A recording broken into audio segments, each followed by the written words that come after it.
Menteri Energi Israel Eli Cohen mengatakan jalur Gaza harus tetap hancur selama beberapa dekade mendatang setelah dihantam serangan Israel.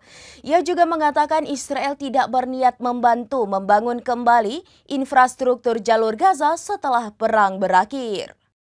Ia menyebutkan tentara Israel memiliki dua tujuan di Gaza. Pertama, mengembalikan tahanan Hamas di jalur Gaza, dan kedua adalah menundukkan gerakan Palestina.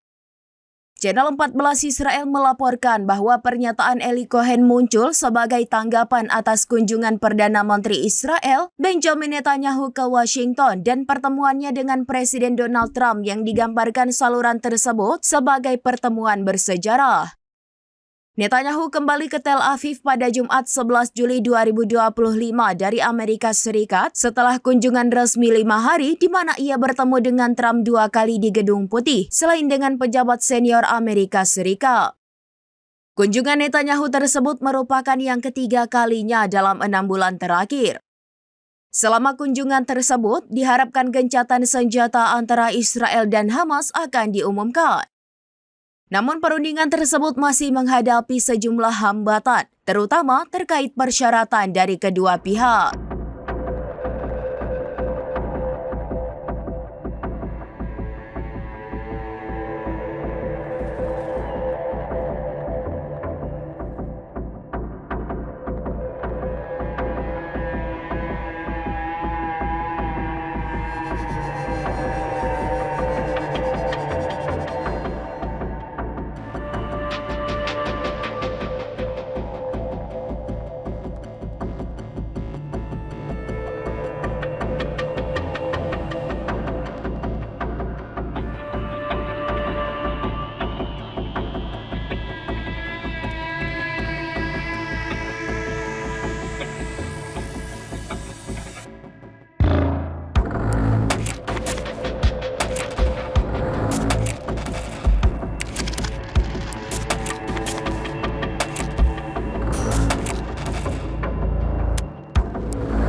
Demikian informasi terkini Syederalun. Saksikan terus informasi lainnya. Jangan lupa like dan share seluruh akun serambinews.com.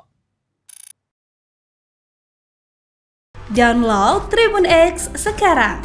Menghadirkan lokal menjadi Indonesia.